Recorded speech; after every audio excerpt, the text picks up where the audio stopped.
Welcome, everybody. We're back once again at our Ask the Experts webinar for First Canada. Today is our first one of the new calendar year, the first one since we've heard what the game is, the game that was revealed on January 5th, this past Saturday, at various kickoff sites and of course, around the world. As we do every week, we're recording this. It'll be posted on the First Canada YouTube channel. The location of that recording and all the other recordings that are available from past webinars this year and the previous year will be posted this evening once it's uploaded.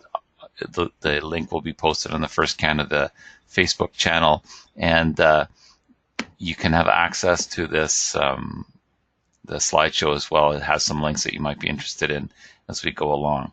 At some point along the way today, you may have some questions. If you do, please type them in the question box and we'll get to them as quick as we can. Hopefully that's myself and our guest today, Raj Paul from Team 5036, will be able to answer your questions. If not, we'll find out from someone who can answer them. Very often these webinars are focused on rookie groups, and certainly that is the case today. And as an added bonus, in the handout section of your control panel on the right-hand side of the screen, usually this time we have a Word document with tips from various mentors and students, lead mentors from teams from around the province, with ideas for what would make a good rookie robot this year based on the game they've now understood a little bit more about, and what are some of the tips that they would have in general for rookie teams. I was in our prep this afternoon with Raj. I was saying I contacted this afternoon a bunch of coaches, and one of the ones I contacted was, as you can see in the bottom right-hand corner, we have a picture of the Afghan Dreamers from last year, 7329, who were a team out of Ontario last year. And I just want to give you a little bit of update. You might have heard something. They got an invitation a few weeks ago, a couple of months ago, from a team in Houston to ask if they would love to participate in Texas this year. So Texas has gone to a district model as well, like we have in Ontario. And they accepted, and they're now working out of Houston, and they're going to be competing in 2 of the Texas district events. And hopefully we can hear from them in one of these webinars and see how they're doing down there and what they've been doing since we last saw them in Ontario at the provincial championships. In any case, today we're going to talk about the game reveal and a little bit more in terms of supports and so forth. And with us today, we have Raj Paul, who is from Team 5036. You can see there, she's a busy girl, as you can see. She's not only a student, but she's also the co-captain of the team. She's a robot driver, and she's part of the Girls in STEM Advisory Group that is run by the Vice President of Partnerships for First Canada, Kim Cooper, who also has a book out. Raj, have you read Kim's book? Yeah, it was really, really good. Yeah, I downloaded it on my Kindle, and yeah, I've read it at least a couple of times, so it's great. It's great to have Kim with us. In any case, Raj, is there anything else that you want to tell us about yourself that's not listed in that very brief bio? I'm really excited to be talking on this webinar today, and I hope I can really help people who are listening and will listen later. And that's fair enough. So without much further ado, we're going to get going. So just a little agenda or topics that we're going to cover. Obviously, the game is called Deep Space. I'd like to hear from Raj what she thinks about it as a student who has been in discussion and reading the rules and so forth with their team. A little bit about the end game and this new thing called Sandstorm, and maybe some strategy for rookies to consider. That's in addition to what's in the Word document that's there. This new initiative from First headquarters called Compass Alliance, which I believe is based on the 24/7 helpline and the hubs that we have in Ontario. And then some talk for the mentors about the First Choice by Andy Mark selections, credits that we have, and the virtual kit of parts, which was which was available before the kickoff, but has been added to during the kickoff with things that you may or may not be aware of. and then something about the official Q&A, which is not opened yet, and then a little bit about coding resources. That's where we're heading. And if we get that far, that would be great. But in my teaching career, I never found that I was able to actually correctly gauge how much time things would take. I was either got things done too fast or things took too long. So hopefully we'll do a little bit better today.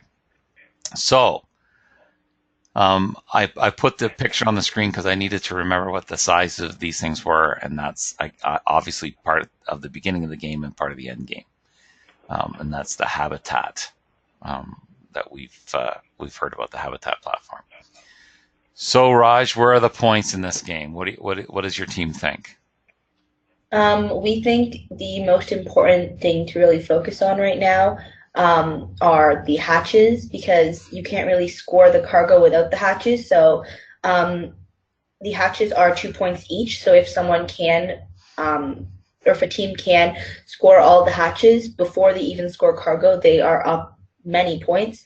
And then on our priority, I guess, we would put cargo, because that also is 3 points each. So if you can score all the cargo into the hatches that you've already placed, you can earn quite a few points as well. And the end game is really cool this year because there is like a variety of points you can get, like 3, 6, or 12. So it really does depend on what your team can and wants to do, which is really cool, I think. So the biggest twist, I guess, was seeing this thing they're calling Sandstorm. For those teams that are rookies that didn't do this before, there's never been anything in the way to prevent us from seeing the entirety of the field. Often there's been game elements that obstructed vision, but to have actual curtains come down and or blinds and to blind the drivers is new, in place of what was called the autonomous before that. What's the feeling there on your team, Raj? I personally think, like, just from my point of view, I think it is like a really cool twist for drivers in particular, because it sort of gives you, like, as a driver, a new part in the game, because that, like, 15 seconds, you can score so many points. But as a team, I think it really is the time for our programmers to shine, because this is where they can really put their programming skills to test and show off like what they can do and make a really cool auto without actually having the sight to see, oh, did that hit this time or did that not? I mean, obviously they can film it later, but just to have sort of to gauge, oh, where is it going? What can we fix later? I don't know. I think it's really cool for the programmers as well. Do you think your team is going to put a camera on the robot? I know everybody got one in their kit of parts. Definitely. So we've been using cameras on our robots for the past few years, but it's really just been to gauge, okay, so here's a game piece, just sort of a general sense, but now it really is heavily dependent on the camera. So I'm really glad that we've sort of gotten used to using a camera in the past, because this year we're like ready to hit the ground running. So I would guess then that you as a driver, you're going to not want to do autonomous. You're going to want to just grab the controls and use the camera to drive your robot during that first 15 seconds. Is that pretty much it? I don't know. It really would depend on just the match. So match to match strategy. If we would like to use an auto for one match and maybe driver controls for another. I don't think we've really settled on a whole only driver or only auto. I think we're going to use a mix. That's interesting. Now, when we were prepping, we're talking a little bit about the climbing, which I guess I should really have put down that's the end game, and defense. So maybe you can talk a little bit about those two, what you see as the goal and how defense could be played. Defense this year will be a little bit more tough, I'd say. More for the teams defending rather than the teams playing around the defense, because with your view mostly obstructed by the cargo ship, there's like a small patch of like area that you can't really see, and then just sort of having one team on the opponent's side while you have maybe two teams up to 3 teams on that side trying to score, it could make a little bit hectic for all the robots, 4 robots on one half of the field. But overall, I think it'll be fun to watch. It'll be fun to drive this type of environment. And for the end game, I think with the climbing, it really does depend on each team's time and resources and what they want to do and their sort of strategy upon it, because there's a lot of options here. You can just build drivetrain and drive straight onto the level 1 platform, or you could modify your robot to maybe go on level 2 or even level 3. I think everyone will be able to maybe do level 1. Level 2 maybe see fewer robots doing it, but level 3 I think will be really interesting to see how how teams are planning to get their robots onto the highest level. Yeah, it's going to be very interesting. One of the things I would say about the defense that relates to the rules we have listed down here at the bottom is that the teams need to read the rules carefully, especially there's a couple of rules about defense, but there seems to be more this year, and it would be a shame if your team goes out there without knowing these and just keeps hammering people, which wouldn't be great, in areas where you're not allowed to touch them, and that could be big penalties for your team. So it's really, really important this year to make sure you know that as well.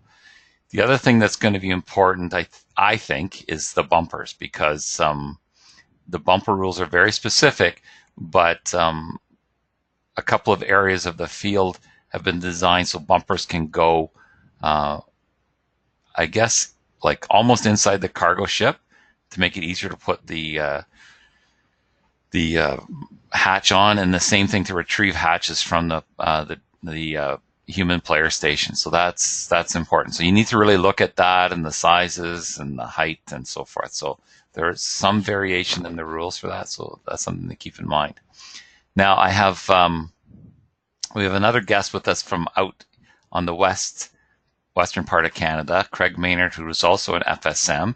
I don't know if you can hear me now, Craig. Loud and clear, Paul. Can you hear me? Yeah, pretty clear. Maybe you could tell us a little bit about how things went out in Calgary over the weekend in terms of what you heard and what you know from teams and what they're thinking in terms of some of these points. Yeah, we did a strategic study. We're doing kind of a 3-day build, but it's a little different this year. What we've done this year is the first day during the kickoff, we have a strategy. We strategize, we quantify, do what's called a weighted objective, and then 3 days later, we're going to be doing the robot structure. So we're going to talk about the form that the robot's going to take based on what we felt were the most desirable objectives. And then this Friday and Saturday, when we finally get the game pieces, we're going to be doing an actual build itself. So, and this is mostly for mentors and coaches, but other teams can follow along as well. So far, the game looks fantastic. It looks very interesting. I've noticed a lot of people are concerned that there's not the competitive nature between the robots like there was in previous games. Most of your points can be gathered on your side of the field, and their points are more on their side of the field. So what do you think about that? The fact that there's not so much interaction. You know, what I would say is that the lead mentor 4001, when we had the game where nobody was able to cross halfway and there were no bumpers, was that right. Recycle Rush? Is that the one I'm thinking of? Yeah, that's right. He thought it was great because it was more of a pure engineering and driving test than everybody had to be able to do something. You couldn't just be bumping into people and so forth. So, I mean, that was he felt like that made it more of a challenge to really come up with a good robot. I know other people thought that they loved the interaction of the robots even more, but I'll say, having been with that team, it was great that year not to have to make bumpers. That's for sure. I agree. In this case, it's not the same thing, but yeah, it's funny. I was saying today that two things occurred to me when I was watching the reveal, because people think we all know what's going to happen there, Craig, that we know the game, but I had no idea. I don't think most people in First Canada have any idea. But The two things that occurred to me was, man, that's a lot of wood to construct all those things. That was the first thing that occurred to me. And then the second one was the cargo ship. The cargo ship. Even what we're looking at here is the habitat. But the second one was back in the mid 2000s, 2005 and about the 2008. The school I was at, there was a lot of Dance Revolution going on that game, and one of the songs that was the first one to play was always the Sandstorm one. So that I've had that in my head since Saturday, and I'm not enjoying that. But yeah, I'm looking forward to the game for sure. That's right. You know, one thing about that Sandstorm, I think that's very exciting. I've never seen anything like that in any first event. But wouldn't it have been interesting if they put the 15-second blind period randomly someplace in the gameplay, rather than right at the autonomous period? I mean, leave the autonomous period the way it was, because they're not controlling it anyways. But then sometime in the middle of your game, it goes black. That would be a great idea for an off-season event. So if anybody's listening that has an off-season event, that is a great idea. Wouldn't that be fun? Yeah, that would really be fun. I know Team 1334 a few years back was running some driver training courses, and one of the ones they did was at their cafeteria they had drivers blindfolded, and then the coach was trying to tell them where they should be going, like sort of. It was just through an obstacle course. It wasn't trying to play the game, but that would have been something. Yeah. So we've been talking a lot about rookies and the strategies, and I don't know how many times I've said this in my time at First, but it's probably nowhere near as many as you have, Craig. And I know that we were talking about this too, and she was mentioning it, that you have to know the rules. And it's not just that the coach needs to know the rules, the drivers need to know the rules, the builders need to know the rules, the people who are doing the wiring need to know the rules. Everybody needs to know the rules. The other thing that Raj and I mentioned, and you would have seen this too, Craig, is that all the veterans are eager to talk to rookies and point things out to them. So you should do that. Yep. Rookies tend to be a little bit reluctant, thinking they're bothering people, but I can tell you for a fact that they're not. Senior teams are really out for that gracious professionalism too, because that all works toward them in the long run. So they like to help other teams wherever possible. Right, and especially rookie teams, because they can give them. We all made mistakes our first years, our second years, and maybe even our third years. And it would be nice that the new teams coming along would learn from our mistakes. So people are happy to share that information about that. And there is a new certificate program that's coming out here in Ontario, where teams can get a certificate for helping rookie teams and helping not just FRC teams, but FLL teams, FLL junior teams, as a way to, when they do talk to judges at their chairman, say, look, this is official thing from First here in Ontario, that this is what we did, and it's the helping team signs up for it, and the team that got the help confirms that's exactly what happened. So that's another way to. That's a great idea. So good deeds get rewarded. Exactly, and it's a little fairer for the judges, because the judges may not know anything really about individual teams. So that makes it a little bit more of a even playing field. Yeah. And of course, you can contact your friendly neighborhood First Senior Mentor. I mentioned the ones in Ontario already, but of course there's Craig Maynard, who's with us tonight, and Phoebe Arcilla, who is also out in the Alberta area, as well as the other people involved with each of the programs. It's not just the First Senior Mentors that can help you. And then I guess this one really relates to you, Raj. It says drive, drive, drive. Why is that so important for the rookies to drive before they get to an event? I see, even with my team, a mistake that gets commonly made is that they end up building right up until bag day, and then the first time they drive the robot would be at their first event, and that's like not what you want to do at all, because if you can drive your robot at least even like a couple of days before bag day, then you can troubleshoot all your problems before you actually get to a competition. You can know how your robot drives, if it sort of has like a lean a certain way, or just get to know your robot. It'll make your drivers really comfortable with driving the robot, and it just helps in a lot in the long run, because you can troubleshoot problems beforehand rather than get to a competition and have to fix your problems between matches, which can be really inconvenient.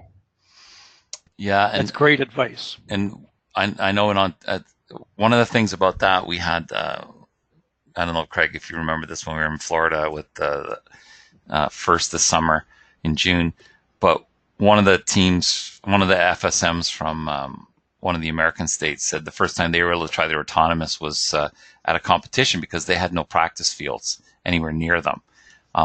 That's a huge advantage that Ontario has, because as you'll see in a later slide, we have a lot of practice fields, as well as teams that make some of the game elements for themselves and share them with teams around them. But if this is an advantage and you don't take advantage of that, then obviously it's not really an advantage. So you want to make sure that you get your robot built as quickly as you can and drive. Even if, I know a coach said to me one time, even if it's a mediocre robot, it can be made up for by really good driving, which will be obvious Absolutely. to people scouting you. And lastly, read the rules again and again and again. I don't think we can emphasize that enough. Yeah, and could I mention, Paul, not just read the rules, but the rules change, right? Yes. There's modifications and adjustments done through the whole period. So if you don't keep up with the rules, you may go to the game and not understand some nuances that have been altered. That's right. And that could really set you back.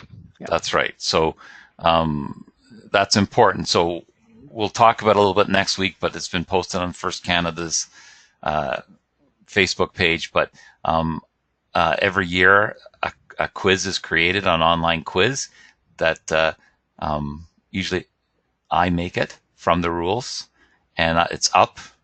And in that quiz, you could it gives you 30 random questions from the 100 or so questions I've got up there, and I'm going to keep adding to it. And of course, I'm going to change it, as Craig says, when new rules updates come out as well. For example, one of the ones I'm not super clear on is and I put this picture for this reason: how many balls are really on the field or available to teams? Like, I can't find, I've looked, maybe I haven't looked careful enough to see how many numbers of those there are. So if someone knows. Is that a Kahoot quiz, Paul? No, it's funny you should ask. It's a quiz using software that I used when I was still teaching, and I kept up my subscription. And so I make an online quiz for this. And one of the 4001, which was the school I was at, St. Robert in Thornhill, one of the mentors there still uses it in his tech class to do quizzes for safety, tool safety, and so forth as part of his class. But he also uses it for his first team. But no, it's a self-marking quiz. And if you get 100%, that's a pass. 100% is a pass on 30 questions. Take it as many times as you want. I'm going to put up a safety quiz shortly as well. And the safety quiz will be the third year of it to get a bronze badge. And that particular quiz over the first 2 years has been taken over 7,000 times. The rules quiz, not quite so many, but so it would be nice to get over 10,000 safety quizzes taken. Same thing, we give out some prizes, and in addition to getting a badge, you could win a prize. Some FRC Canada swag. And you'll be happy to know, Craig, that this year we now have yoga pants. Yoga pants, no chip clips? We don't. Craig, there's only one rule of the FRC Canada Ask the Expert webinars, is that we don't talk about chip clips. The CCs. Okay, no more CC. No. Yeah. In any case, in Ontario, we have some FRC Canada hubs. This is a link to the FRC Canada website that has the list of hubs. And we have the wonderful Team 1114, the Symbotics from Governor Simcoe School in St. Catharines. They look after the 24/7 help desk. So if you have questions, you can contact them. That's the link to that as well. And that link is also on the FRC Canada website. And I'm sure they would answer questions from teams that are not in Ontario, they're really good about that. They're also part of the one at the bottom, the Compass Alliances with 1241, which is this new initiative put up by First Headquarters, which is like our First Canada hubs and helped us. So there's lots of good information there. We are lucky enough to have all these practice fields. John Polani is a high school in North York. Hamilton, St. Mary's School has a Robodrome. Studica is our warehouse in Mississauga. They'll have a full field. Vic Park has a half field or a three-quarter field. Crescent has a brand new Andy Mark field that they're going to put up. And Huntsville, as Raj was saying earlier to me, they've already started to build their things, and they're inviting anybody. And Huntsville, for those of you who don't know, is in cottage country. There may be more. If there are, I'd like to know. And Raj, you said you've gone to some of these practice fields with your teams. Is that right? Yes. So Vic Park is pretty close to where my team is, so we visit there usually like during the season, before the season, before like when we're practicing. Crescent we usually go during Family Day weekend, which is super helpful because we get 4 days straight of just practice driving, coding our autos. It's really, really helpful to have not just like a field, but other teams that are also doing the same thing. So you get sort of like that support as well. It's really fun. Yeah, and they're willing to help, right? So last year, absolutely. I was with the Afghan girls, as I've mentioned a few times, and they went to John Polani, and when John Polani closed down at the end of that day, they got up and went to Crescent, and they were getting help from and driving with some of the better drivers in Southern Ontario. So that was a huge benefit to them as it later showed up. Now, Craig, do you have access to practice fields in Calgary and Alberta? We almost had one for the society, but it ended up it turned into one for a team. So Team 4334 has got a beautiful practice field in the Northland Village Mall that I'm sure they might be willing to loan out to people or to allow them to practice. You know, they like to have some head-to-head competitions, so I'm sure they'd be willing to open it up. But the society itself doesn't have any practice fields yet. I'm so envious of all the ones you folks have. Yeah, well, it's interesting. Like the Vic Park one, as Raj was mentioning, is close to where she is. It's up all the time. So Vic Park is a very large physical plant, but the student numbers are not as big as they used to be. And so they have dedicated one of their tech areas, I guess it was an auto shop perhaps, that's no longer being used for that. And they've got that field up all the time. So that's interesting. The one I like is the Hamilton Robodrome, even though I've never been in it, because it was an elementary school in the Hamilton Catholic Board that they were closing. And one of their superintendents said, "Whoa, wouldn't this be great to set up as a robot training center?" So their field is in the gym, and they've set up classrooms for coding and so forth. So is it an aluminum field or a wood field? You know what? It's an aluminum one. Wow. And it was a wood one, but they arranged to get a field from First Canada.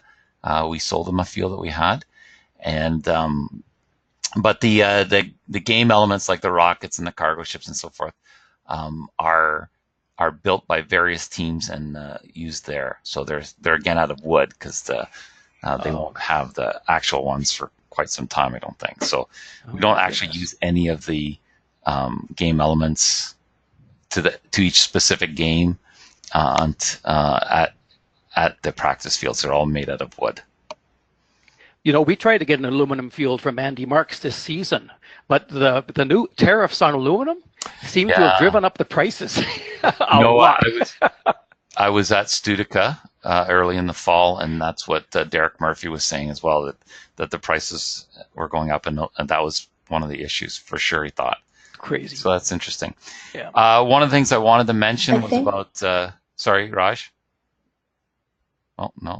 I was just going to mention that if like a team isn't really near a practice field, this isn't like a replacement for a practice field, obviously, but any piece of like big carpet works really well if you just measure out like where all the lines are, and you can like program your autos there, make sure your robot sort of goes over. So I know like 2018, if you wanted to code an auto that went from the Alliance wall to the switch, you could just measure that out and put up a piece of wood that was the height of the wall of the switch, and just watch your robot go and then put the cube over, and you could sort of work out an auto like that. It isn't really a replacement for a practice field, but it could be really helpful for teams who either aren't close enough to a practice field to actually go there or just can't physically manage to get there. Well, Raj, that's a really good point, because there's one thing I forgot about that I'll mention now, is that one of the sponsors of FIRST is Autodesk. They provide 3D modeling software like Inventor, but they also provide a FRC game simulator where you could import your robot if it's been done it's been CAD'd in 3D. It's called Autodesk Synthesis. There's a link on the First Canada site, but you can actually play on the field, the actual field. You can see it from different viewpoints. So even if you don't have a physical field to play on, you can try this Autodesk Synthesis out and get some stuff on that as well. So that they have past fields, and I know I haven't seen it pop up yet, but I'm pretty sure they're doing this field as well. So that's interesting. I believe there's something like that for SolidWorks too, Paul, isn't there? Yeah, actually, you're right. There is something for SolidWorks. I haven't seen it work, but I saw the synthesis one. I just found it sometime in June, and they had some tutorials, so we looked at a little bit of that. But yeah, it's amazing. I just checked. There's a SolidWorks one as well. So. Yeah. Fantastic. So it's just with the synthesis one, you have to look at the specifications, because it takes a little bit of more computing power than you would have on your clamshell laptop that you got in your rookie kit, for example, if you're still using that. One of the things I want to mention, and we're going over time, but we'll go as long as we can, because we'll record it and let people see it, is that first choice credits powered by Andy Mark are due soon. And when I mean due soon, there's you can send in your priority list, I guess it's called, for those credits. You would have gotten 500 credits in November and another 500 credits in January. They will run out on April 12th. I know a lot of rookie teams, and we had 24 rookie teams in Ontario this year, but a lot of them would not have had really any idea what to get. But now that you've seen things and you've been able to talk to other teams and you've seen the game and you've heard other people talking about it, you might have a better idea. So there's information about that. And if you go to the link, if you even just search first choice credits powered by Andy Mark, you'll find some information about that as well. Okay, so at this point, since it fits in with what we're doing, we actually have a question. So Mike from Aurora, this question, he says he has a voucher question. I know that some of the companies are in the States, so even though we might get those things for free, will it cost more for shipping and duty? For example, I have a coupon for bumper material. Should I just buy the material at Fabricland or order from the U.S. voucher company with shipping and duty? That is the big point about this slide right here, is that, and I've put it in big letters, big font, is that, yeah, you're going to have to pay shipping, and hopefully there isn't duty, but there could be, and it could get held up at the border. Now, I do know that I bought in 2012 a ton of fabric at Fabricland in Aurora, and we used it up until about last year, so it lasted for quite a while for new bumpers. But Andy Mark produces bumper material or sells it, and Studica sells it as well. So you would have to sort of figure that out. I have no idea what the shipping would be on something like that. Yeah, that one of the reasons why Studica in Mississauga now sells Andy Mark stuff is because we were having a lot of trouble in Ontario, and we have a lot of teams this year, 173 teams. And they were having trouble because there was always bad weather during the time when they were trying to get stuff from Andy Mark and getting it shipped up to Canada and getting it stopped at the border as well. So that was one of the reasons behind Studica bringing in Andy Mark products and Rev Robotics products and so forth. So they have lots of stuff. I will say, as we had Derek Murphy on from Studica a few webinars back, is that if you do have if you do want to get stuff from AndyMark stuff or Rev Robotics stuff from Studica, it's better to call them and to talk to either Matthew Colbeck or Derek Murphy about that. They can give you a better price, as Derek said up front when we talked to him on the webinar, and he can let you know right away if it's in stock, whether it's coming in. I know I was there yesterday, and he was talking about getting a whole lot of things that were just about to come in. So, and he always buys a lot of something. So last year when all those little rubber green wheels, those soft wheels were popular, he at one point had all of the ones that were available in the world in the warehouse in Mississauga. So when he sees something that's popular, he buys it and gets as much of it as he can. So that's something to keep in mind. Well, if you didn't know that, you do know it now. So, okay. So I have the Autodesk link down here. There's lots of resources. There's the Compass Alliance. When we talked about the First Canada website, has lots of resources. One of the mentors from 1114, Mike DeRamio, he did the quick build at Crescent in North York at our kickoff, and he had this great slideshow which is available, and I'll put a link to it so that teams can download if they want, which was really good. So it was using Java, using the timed robot model, and not the command-based one. But Raj, what do you guys use? Do you do Java, LabVIEW, or C++ at 5036? Yeah, we run Java. All of our programmers use Java. I'm not really I don't really understand programming very well, but I know that Java is what they use, and yeah. Craig, what's the most popular one out in Alberta? Well, rookies like LabVIEW, but there's a lot of schools that are teaching Java, so that's quite popular as well. Yeah, I know that that's one of the decisions each team has to make, and it's somewhat based on where they can get the support, I think. So in 2012, when 4001 started, one of our mentor groups, our sponsors was a company called Quanzer Inc., a mechatronics company that worked heavily with National Instruments. And so they had all sorts of LabVIEW experts, so we did LabVIEW. The kids eventually wanted to do Java. Java was taught in the school, and so they go back and forth on that. But you're always going to have some questions, no matter what language you do. So you want to make sure you have somebody within easy reach to support you. And of course, with the coding, it's a little bit easier than with the manufacturing to get support. And again, I mentioned, yes? Oh, sorry. I was just going to say that a lot of schools now do have computer science classes. Yeah. So if somebody on your team doesn't, if you're like a school team or near a school, you could probably ask the teachers who teach the computer science classes, because at my school, they do teach Java, they do teach other programming languages as well. So it'd be really easy to find support for that. Mm-hmm. That's a good point. We mentioned the Autodesk simulation software, and Craig mentions that there's a simulation software also from SolidWorks, and SolidWorks seems to be a very, very popular 3D modeling program. Is that the one that you taught that? That's right. Correct? Yeah. Correct. Yeah. Yeah. So there are people that are around that can help for sure.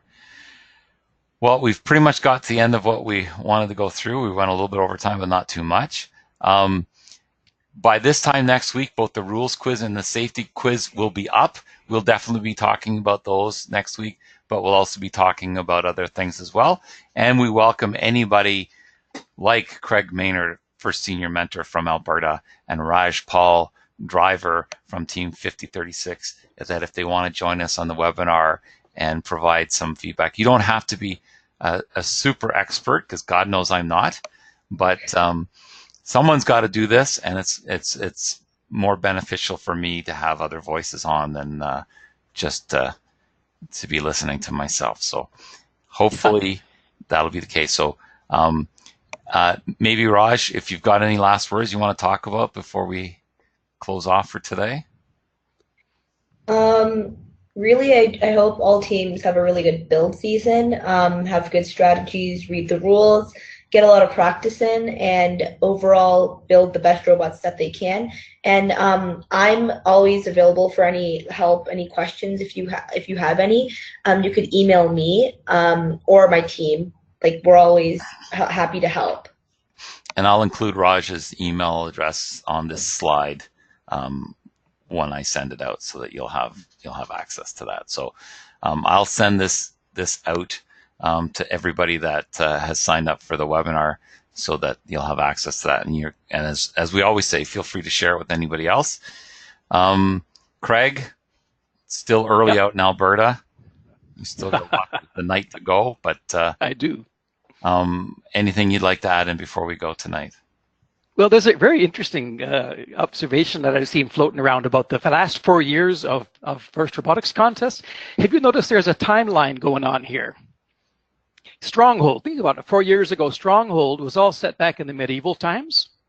Right. Steamworks, that was the Industrial Revolution, like early 1900s. Mm-hmm. Power Up, mid 80s. Now we're deep space, which is maybe now or the next 20 years. I wonder where we're going to go next year. Mm-hmm. Do you remember when you were like in school, in elementary school, where they had that space lab kind of thing, where you had the space food and you pretended you were on a space lab in orbit? Do you remember that, Craig? Or was that? I remember something like that. Or was that just an Ontario thing? That might have been more Ontario. Oh, okay. Maybe it was a dream I had. I don't know. Could be. Anyways, I kind of think that we're back in the 70s now, because this is like the Jetsons, pushing buttons and robots and Google Assistants and talking to stuff. Yeah. Retro future. Future, exactly. Well, again, thanks to everybody for joining us.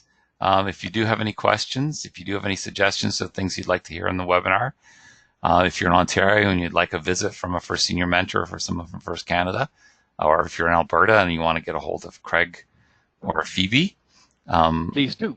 Please do. So once again, thanks everybody, and hopefully we'll see everybody again next week. Thanks very much. Thank you, Paul. Thank you.